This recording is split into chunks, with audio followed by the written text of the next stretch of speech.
Hello नमस्कार, welcome आपके अपने YouTube channel learn India classes पर।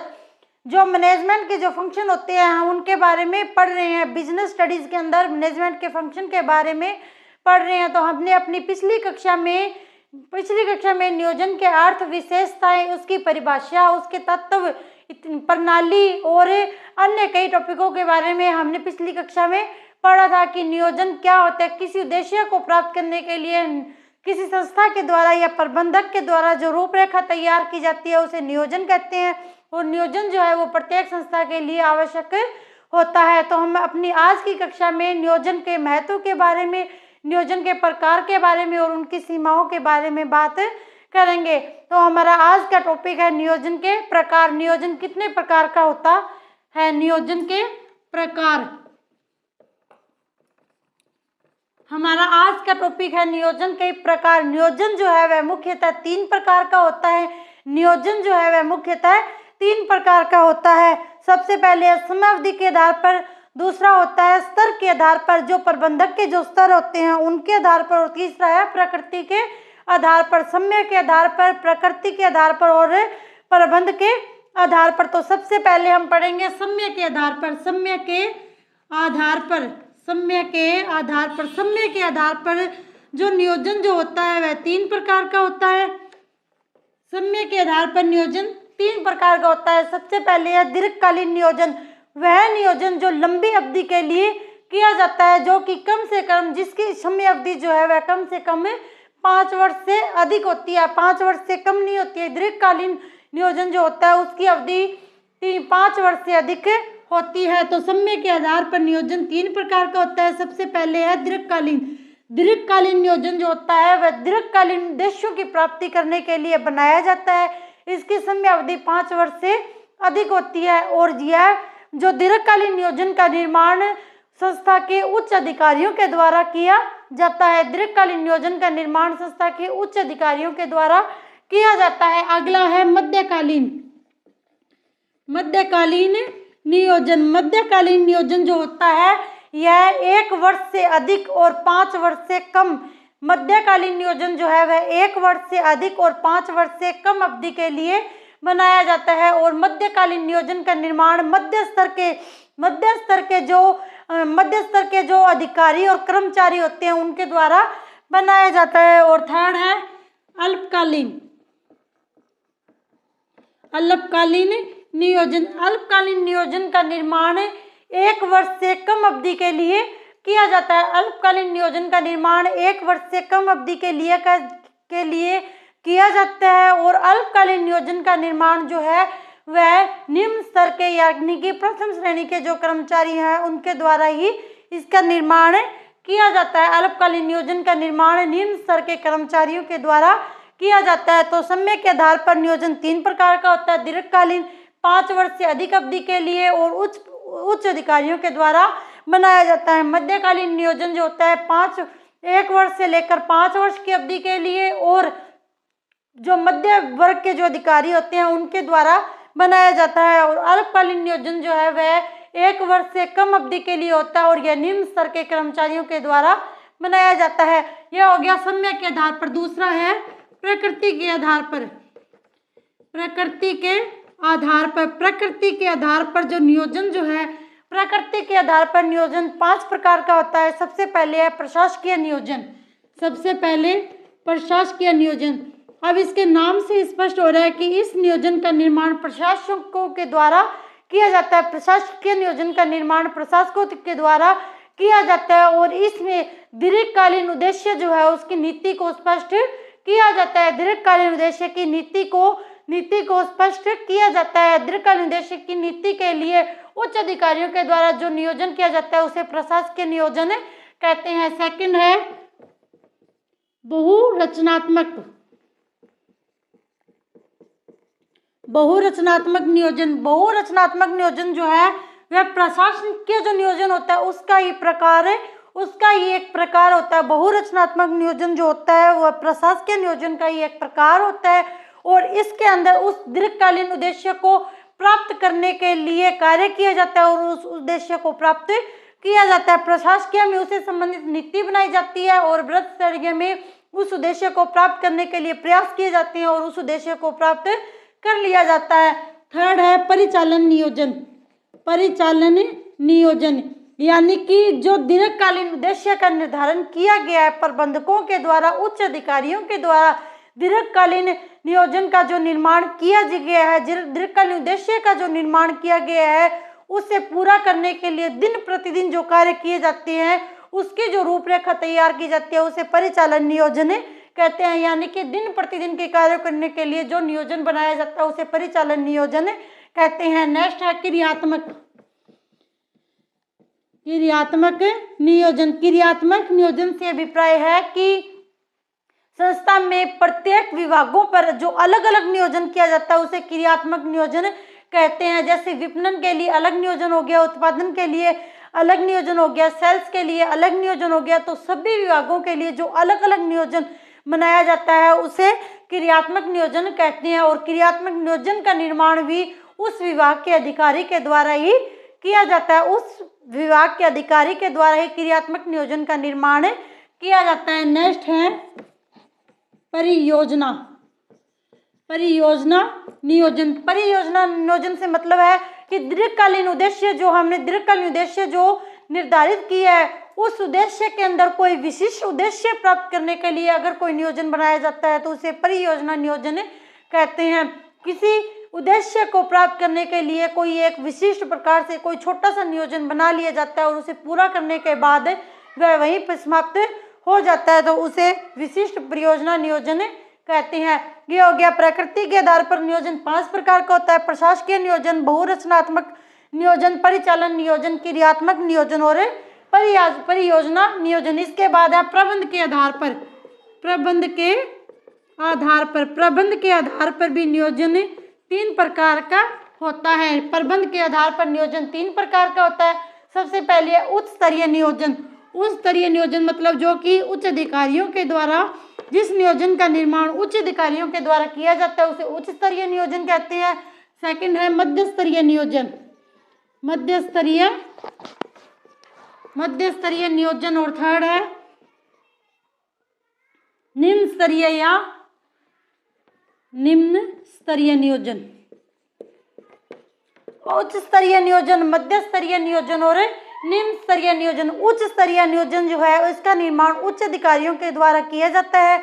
मध्य स्तरीय नियोजन का निर्माण मध्य स्तर के जो अधिकारी हैं उनके द्वारा किया जाता है और निम्न स्तरीय नियोजन का निर्माण निम्न अधिकारियों के द्वारा किया जाता है। लेकिन निम्न स्तरीय नियोजन जो किया जाएगा वह भी इनके उच्च स्तरीय के अधिकारियों के आधार पर जो नियोजन किया गया है उसी को ध्यान में रखकर ही यह नियोजन किया जाएगा। तो नियोजन मुख्यतः 3 प्रकार के होते हैं। समय के आधार पर, दीर्घकालीन, मध्यकालीन, अल्पकालीन, प्रकृति के आधार पर, प्रशासकीय, बहुरचनात्मक, परिचालन, क्रियात्मक और परियोजना। और अंत में है प्रबंध के आधार पर उच्च स्तरीय नियोजन, मध्य स्तरीय नियोजन और निम्न स्तरीय नियोजन। यह है नियोजन के प्रकार। हमारा अगला टॉपिक है नियोजन का महत्व।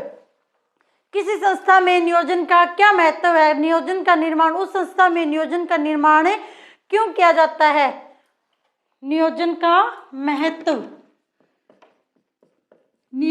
महत्व मिलर के अनुसार, एक जो वैज्ञानिक जो है, जो अर्थशास्त्री जो है मिलर ने कहा है कि नियोजन के बिना अगर किसी संस्था में कोई कार्य किया जाता है तो वह सिर्फ अटकलबाजी का ही कार्य माना जाएगा और उससे हमेशा संदेह उत्पन्न होगा। यानी कि जैसे हम जूनियर अकाउंटेंट की तैयारी कर रहे हैं लेकिन हमने इससे संबंधित कोई योजना ही नहीं बनाई, एक दिन 2 घंटे पढ़ लिए, एक दिन 4 घंटे पढ़ लिए, तो इसमें अटकलबाजी के समान कार्य हो गया। और हम अगर निरंतर रूप से प्रयास नहीं करेंगे तो हमारा जो लक्ष्य है उसे प्राप्त करने में हमेशा संदेह ही उत्पन्न होगा। हमारे मन में हमेशा ऐसा रहेगा कि क्या मैं अपने लक्ष्य को प्राप्त कर सकूंगा। तो मिलर के अनुसार बिना नियोजन के किया गया कार्य अटकलबाजी के समान ही होता है और इससे हमेशा संदेह बना रहता है। तो नियोजन का महत्व जो होता है वह हमेशा सबसे महत्वपूर्ण होता है। नियोजन के महत्व में सबसे पहले नियोजन के द्वारा निर्देशन होता है कि कार्य को कैसे करना है। नियोजन के द्वारा व्यक्ति निर्देशित होता है कि कार्य को किस प्रकार से करना है। नियोजन के द्वारा निर्देशन होता है कि कार्य को कैसे करना है, निर्देशन होता है। नियोजन से निर्देशन होता है कि कार्य को किस प्रकार से, कार्य को कैसे करना है। नियोजन के द्वारा अपव्यय को रोका जाता है। अपव्यय को रोकना, अगर मान लो किसी संस्था के द्वारा नियोजन का निर्माण किया जाता है, अपव्यय को रोकना, निर्देशन या मार्गदर्शन। नियोजन के द्वारा अपव्यय को रोका जाता है, यानी कि संस्था के द्वारा अगर योजना बना ली गई है कि कार्य इस तरीके से होगा तो किसी भी कार्य का दुरुपयोग नहीं होगा, और कार्य का दुरुपयोग नहीं होगा तो श्रम भी बचेगी और उससे अपव्यय जो है वह भी बचेगा। तो इससे अनिश्चितता की जोखिम कम होती है, अनिश्चितता की संभावना कम, अनिश्चितता की जोखिम कम। इससे नियोजन के द्वारा अनिश्चितता की जो जोखिम होती है, अनिश्चितता की जो जोखिम होती है वह नियोजन के द्वारा कम होती है। अगर संस्था के द्वारा नियोजन बना लिया जाता है, नियोजन बनाने के बाद संस्था में कार्य करते समय अनिश्चितता की जो जोखिम होती है वह कम होती है। तो इससे निर्देशन में सहायक होता है और कार्य करने के लिए मार्गदर्शन मिलता है कि कार्य को कैसे करना है। इससे अपव्यय को रोका जाता है, इससे अनिश्चितता की जोखिम कम होती है और इससे उद्देश्य प्राप्ति में सहायक होता है।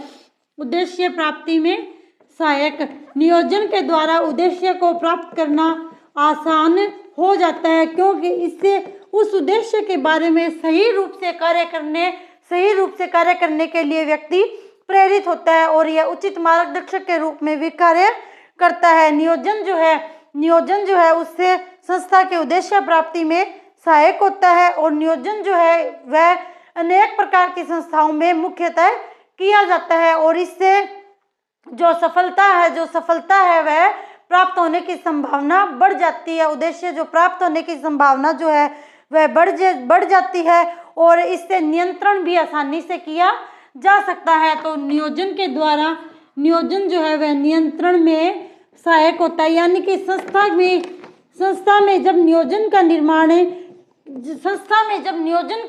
किया जाता है, किसी भी संस्था में जब नियोजन का निर्माण किया जाता है तो उस नियोजन का निर्माण करने के लिए उस संस्था में जो कर्मचारी कार्य कर रहे हैं उनको नियंत्रित भी किया जा सकता है। अगर मान लो कोई व्यवस्था ही नहीं बनाई गई है कि व्यक्ति किस प्रकार से कार्य करेगा तो उसे कंट्रोल भी नहीं किया जा सकता है। तो नियोजन जो है वह नियंत्रण में भी सहायक होता है। इसके बाद है नियोजन का महत्व। नियोजन जो है वह निर्देशन में सहायक होता है, मार्गदर्शक के रूप में कार्य करता है, अपव्यय को रोकता है, अनिश्चितता की जोखिम को कम करता है, उद्देश्य प्राप्ति में सहायक है और नियंत्रण में सहायक है। इसके बाद है नियोजन के महत्व के बाद है नियोजन की सीमाएं। नियोजन निर्णय लेने में भी सहायक होता है। नियोजन जो है वह निर्णय लेने में सहायक है, यानी कि मान लो संस्था के अंदर कोई जोखिम आ गई है, संस्था में कोई परिवर्तन हुआ है तो उस कर्मचारियों के पास एक प्रोसेस पड़ी है कि हम इस तरीके से कार्य करेंगे तो हमारे लक्ष्य को प्राप्त कर लेंगे। तो इससे निर्णय लेने में सहायता होती है। इसके बाद है नियोजन की सीमाएं। कोई भी चीज जो अगर उसके गुण है तो उसकी हानियां भी होगी, उसकी सीमाएं भी होगी, क्योंकि कोई भी ऐसी वस्तु नहीं है कि जिसके सिर्फ गुण हो, क्योंकि हर वस्तु के गुण के साथ साथ उसकी सीमाएं भी साथ साथ चलती है, गुण के साथ दोष भी हमेशा साथ चलते हैं। तो इसके बाद है हमारा लास्ट टॉपिक है नियोजन की सीमाएं। सबसे पहले नियोजन जो है वह दृढ़ता उत्पन्न करता है। क्योंकि जो परिस्थितियां जो है उनमें नियंत्रण परिवर्तन होता रहता है, उसमें निरंतर परिवर्तन होता है, लेकिन नियोजन के द्वारा हम उन परिवर्तनों के बारे में सही रूप से पता नहीं लगा सकते हैं। तो नियोजन से दृढ़ता उत्पन्न होती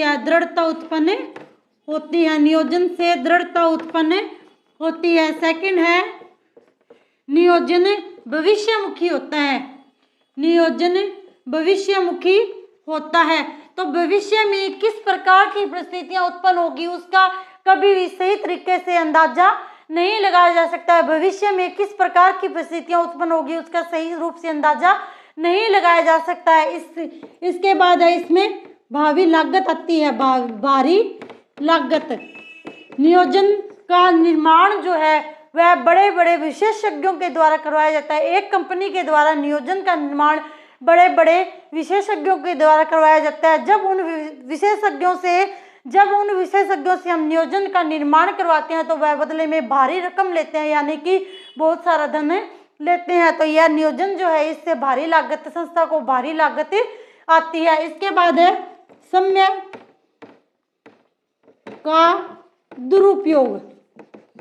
दुरुपयोग। नियोजन बनाने में काफी समय और कुशलता खर्च होती है, जिससे कि समय का दुरुपयोग होता है। अगर संस्था के द्वारा वह समय किसी और कार्य में लगाया जाए तो शायद वह संस्था अच्छे उद्देश्य को प्राप्त कर सके। लास्ट जो है, जो नियोजन जो है वह सफलता की गारंटी नहीं देता है, सफलता का आश्वासन नहीं देता है, यानी कि सफलता की गारंटी नहीं देता है,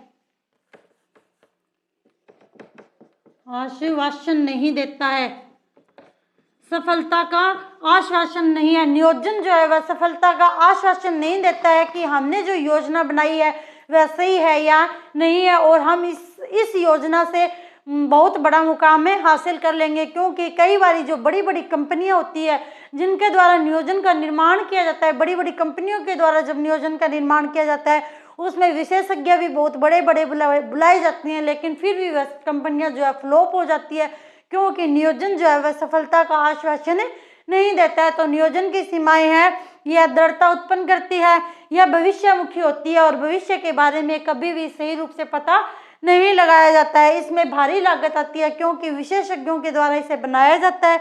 इसमें समय का दुरुपयोग होता है और यह सफलता का आश्वासन नहीं देता है। तो नियोजन के जो अर्थ हैं, उसकी विशेषताएं, तत्व, प्रणाली, उसके जो प्रकार हैं, इन सभी के बारे में हमने पढ़ लिया है। तो हमारा नियोजन का टॉपिक जो है, जो मैनेजमेंट का सबसे पहला कार्य होता है नियोजन, वह हमारा टॉपिक यहीं पे समाप्त होता है। अगर आपको हमारी कक्षा अच्छी लगी है तो लाइक करें, अगर आप इस चैनल पर नए हैं तो चैनल को सब्सक्राइब करें। जय हिंद, जय भारत।